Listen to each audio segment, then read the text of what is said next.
Boker Tov. Today's breakfast was sponsored by Mr. Albert Elisha, Lim Nishmat Yitzchak Ben Elisha, Baruch Hashem Tenichenu Bagen Chazak Baruch. Please make brachot Lim Nishmato Chazak Ubaruch.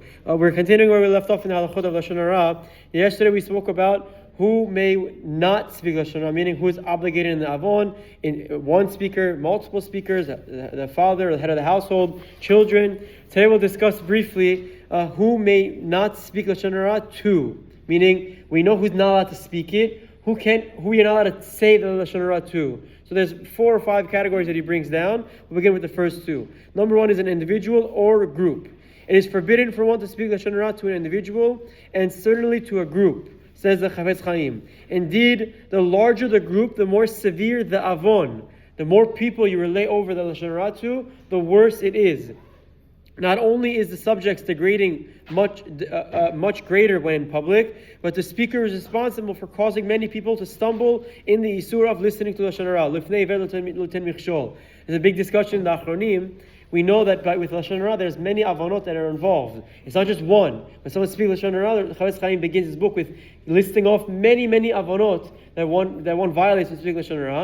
And there's a question in the Achronim: if you speak Lashon Hara, are you over lifnei iver? Do you transgress the prohibition of don't place a stumbling block by a blind person multiple times or just once? But whatever it is, it's not good regardless of how you answer that question. Now he continues, Rechilut as well is prohibited whether in front of one or many people. Rechilut also, it doesn't make a difference if it's one person you're relaying the information to or a many group of people. Now there's a big misconception by Rechilut, and we'll speak this out again a few times, but the Chafetz Chaim emphasizes that Rechilut, people think that Rechilut is mutar if the speaker would say it in front of the subject.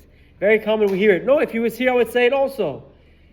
Using this logic, one may think that it is in front of a group. It is also permitted because it is liable to get back to the subject. This is not true. Both cases are certainly rechilut and prohibited. Even if you would say it in front of the individual, it's still rechilut and it's asur from the Torah, says the Chafetz Chaim. Now the next category, and wrap up with this for today, is one's relatives. Relating Lashon Hara rechilut is prohibited, even to one's relatives. The same holds true if one overheard another speaking ill of his parents or rabbi. If he reveals it to them, this is rechilut. So if you go back, you say, God forbid, someone speaks negative about your rabbi or your parents, and you go to them and say, this is what so-and-so said, it's still rechilut, even though your parents are connected to you, and by Halachot Edut we say that they might be, husband and wife might be considered one, but nevertheless, the Chafetz Chaim comments that many people err in this regard.